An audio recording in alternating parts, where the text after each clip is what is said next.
Are Molly and Crystal more dangerous if you take them while listening to music? Seemingly yes, but let me explain the science behind this. So I had to give a presentation in beautiful Columbus today, and afterwards I found the most genuinely weird article, and I just kind of need to talk to somebody about it, so this is what you're getting today. So in this article, they basically looked at what meth does to mouse behaviors if they're listening to certain types of music or not. And they were interested in seeing this because I'm not entirely sure why. Like, the introduction is a one paragraph. And so the one paragraph introduction is basically like, yeah, so we know that people who are using MDMA and meth, they like to go out and go to raves quite often. So, like, does the meth and does the Molly do anything to the music, or does the music do anything to the drugs?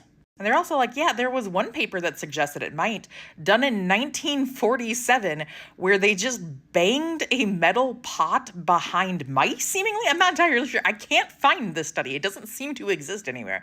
But supposedly they just banged a metal pot behind mice after they had given them amphetamine, and then looked to see what their behaviors were like and if the loud noise was problematic. Which, perhaps unsurprisingly, the loud noise was problematic. They didn't like it, and they actually had worse effects of things like meth. And so this study was like, okay, but could you do the same thing, but instead of just like banging a pot, like, let's actually do music here. So, like, I'm not sure why they didn't talk about it in the introduction, but there's lots of different research that suggests that, like, drugs may play a role in music and music may play a role in drugs too.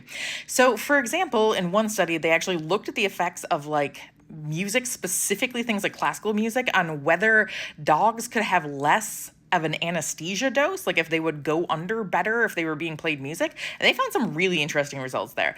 I will go into that in a study, but I had to put down my old dog last week and it's too soon for me. So be prepared for that sometime in the future, but I don't know when. So this study was specifically interested in seeing, does music play a role in things like the neurotoxic effects of meth? So meth increases primarily levels of dopamine, but it also increases levels of things like serotonin too. And what they see is that, like, long-term use, that can have neurotoxic effects. And we see this based on, like, the movement of the animal. So they have things like stereotypy. So stereotypy is like those specific behaviors that don't stop. And so in this case, they were looking at, like, mouse stereotypy. They basically just gave mice saline or meth and then played them 4 different types of music. So there was just silence, and then there was white noise at the same decibels as the other 2 types of music. And one was classical, so they played Bach, and then the other was prodigy. And big props to the scientists in this for actually playing something relatively valid here. I really hope they played Thunder, because that's my favorite song. But in general, they actually played music that would be seen at raves.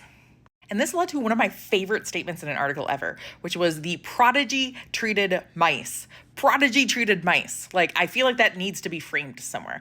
But the prodigy treated mice actually showed kind of different behaviors than the other types of mice, including the Bach mice. So what they found was that the loud sound by itself didn't really do anything. So silence didn't really do anything, just produced normal effects of meth.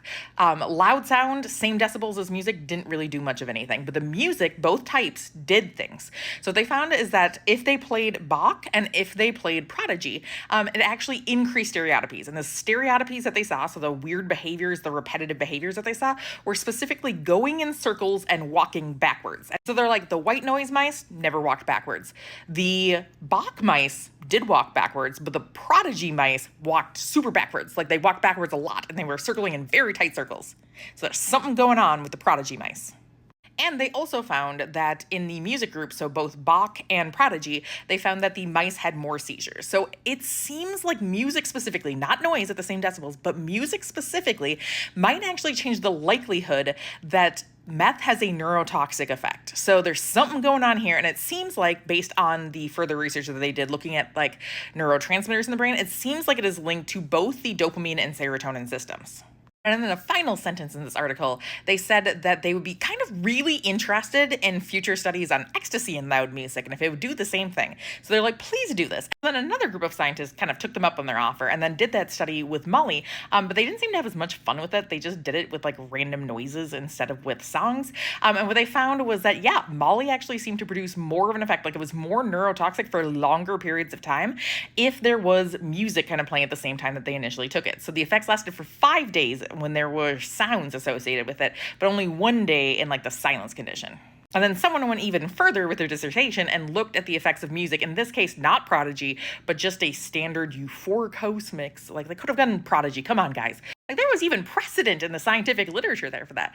But no, they did a house mix, and what they found was that, yeah, actually, Molly seemed to have an increased neurotoxic effect, seemingly due to the serotonin and dopamine systems too. So there is something going on here with like party drugs and house music. What exactly it is, we don't know. But we should examine how these things may play a role together, because we know that these drugs are commonly used together. Like party drugs are commonly used in a setting in which there is loud music. And in this case, that music wasn't even that loud. So they used 90 decibels in the original mice studies, and they're talking about like standard concert is around 120 decibels. So if you can come up with a way to study this in humans that is ethical, let me know, because I'm so curious about this.